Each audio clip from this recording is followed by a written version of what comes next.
Welcome back, everyone. We're diving into some pretty mind-blowing research today, all about fast radio bursts. Oh yeah, FRBs. Those crazy, powerful bursts of radio waves from space that last for, what, just milliseconds? That's right, milliseconds. It's incredible how much energy is packed into such a short amount of time. It really is. And for years, scientists have been scratching their heads trying to figure out just what could generate such intense bursts. And it seems like we might be getting closer to some answers, right? You sent me some really interesting articles. Yeah, there's been some pretty big breakthroughs recently, especially with a particular FRB called FRB 221124A. Okay, FRB 2021-124A. Got it. It's about 1.3 billion light years away, so pretty far out there. But what makes this one so special? Yeah, what makes it so unique? Well, unlike a lot of other FRBs, this one has a persistent, weaker radio emission that follows the initial burst. So like an afterglow of sorts. Yeah, you could think of it that way. I remember reading in the Nature article that this persistent emission is what led to this breakthrough. Absolutely. Scientists using the Very Large Array. The VLA. Yes, the VLA, which, by the way, is the most sensitive radio telescope in the world, and its high resolution was critical here. So they used the VLA, and what did they find? Well, they were able to isolate this persistent emission, and it turns out it's incredibly faint. Just how faint are we talking? Oh, it's unbelievably faint, like 2 orders of magnitude weaker than any persistent emission we've ever detected from an FRB before. Whoa, that's seriously faint. It is, and this discovery really expands our understanding of the range of these emissions. So we've got this incredibly faint signal coming from FRB 2011-24A. Right. What's causing it? What's the source? Well, the data suggests that the signal is coming from what we call a plasma bubble surrounding the source of the FRB. A plasma bubble. Okay, so what exactly is that? So basically, it's a region of ionized gas. You can think of it kind of like a cloud of charged particles surrounding the FRB. Not a literal bubble, then, like we might imagine. Yeah, no, not a soap bubble floating through space or anything, but it is a distinct region surrounding the FRB. And, this observation really confirms what theoretical models have been predicting for years. That these bubbles might exist. Exactly. That's amazing to have those theoretical predictions now backed up by actual observations. It's pretty groundbreaking. So we know there's this plasma bubble, but what's the engine was actually powering this FRB and creating this bubble in the first place? That's the million-dollar question, and there are a couple of leading candidates. Okay, lay 'em on me. One possibility is a magnetar. A magnetar. Which is essentially a type of neutron star, but with an insanely powerful magnetic field. I mean, unbelievably strong. Like if you think a regular magnet is strong, this is just whoa. Exactly, off the charts. And the other possibility is a high accretion X-ray binary system. Okay, break that down for me. So in this scenario, you have 2 stars orbiting each other very closely, and one of those stars is pulling material from its companion at an incredibly rapid rate. Both of those sound incredibly energetic. Oh, they absolutely are. And the key thing here is that both magnetars and these high accretion binary systems can generate these super powerful winds. Winds, like wind here on Earth. Not quite. Imagine more like streams of charged particles just blasting outwards from these systems at crazy high speeds. Okay, I'm picturing it. And these winds, they slam into the surrounding interstellar medium, which is just all the gas and dust that's floating between stars. Right. And when they collide, it ionizes that interstellar medium, and that's what creates that plasma bubble we're talking about. So we have these super powerful winds shaping the environment around these FRBs. Exactly. And this brings me to something that I found really fascinating in the research. This particular FRB, 2020-1124A, it's located within a star-forming region of its host galaxy, right? Ah, yes, that little detail. It seemed like just a small mention in the research, but I feel like it could be significant. Oh, it absolutely could be. It's one of those things that makes you go, that's interesting. So why is it so interesting that this FRB is hanging out in a stellar nursery? What does that tell us? Well, think about it. Star-forming regions are where stars are born and also where they die. Right, kind of like a cosmic cradle and graveyard all rolled into one. Precisely. So finding this FRB in such a location, it suggests there might be a connection between these powerful bursts and the life cycle of stars themselves. Hold on, are we saying that these incredibly energetic bursts, these FRBs, could be a byproduct of stars being born or dying? It's a possibility, definitely a path that researchers are going to want to investigate further. Wow, that adds a whole other layer of intrigue to this already fascinating discovery. It really does. And I did want to mention, it wasn't just the VLA that was used to study this, right? There were other telescopes involved as well. Oh, absolutely. It was a real team effort. Other telescopes like NOEMA and the Gran Telescopio Canarias were also used to study the host galaxy, and they helped to confirm the presence of this compact radio source within it. So we've got multiple telescopes all working together to paint a more complete picture of this FRB and its environment. Exactly. This is incredible stuff. I mean, who knew there was so much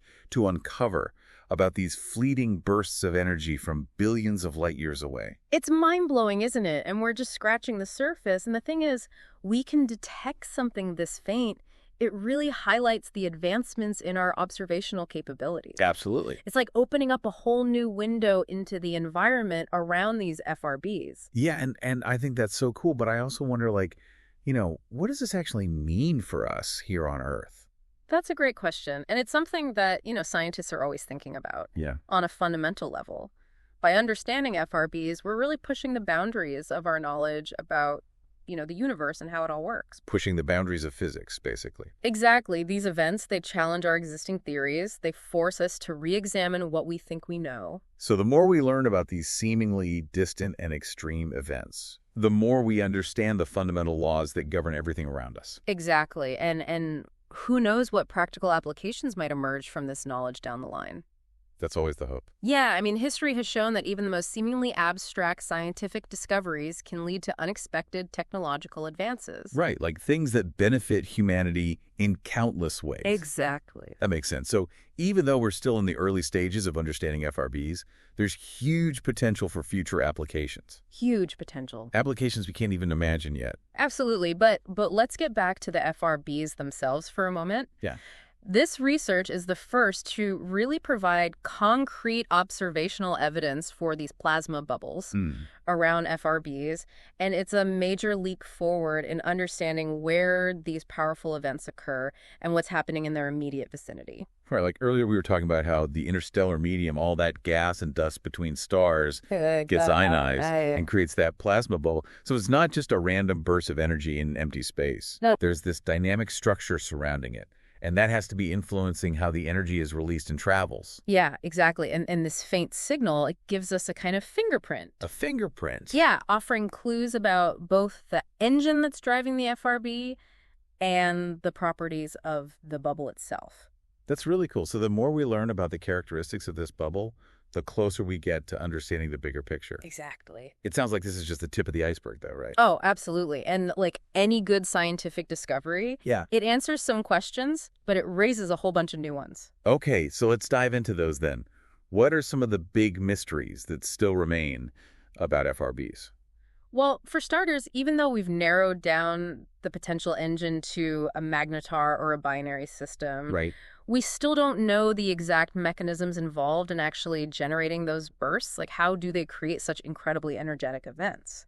So we might know what could be causing them and where they're happening, but the how is still a big question mark. And what about these plasma bubbles? I mean, are all FRBs surrounded by them? Or is this something unique to this particular FRB? That's another big question. It could be that there are different types of FRBs out there, each with distinct properties and origins. And of course, we can't forget about the fact that this FRB was found in a star-forming region. Right. I mean, is that just a coincidence? Are all FRBs found in these regions? Yeah, that's a great question. And if there is a real connection between FRBs and star formation, it opens up a whole new dimension to our understanding of these events. So many questions still to answer. So many questions. Okay, so what are the next steps then?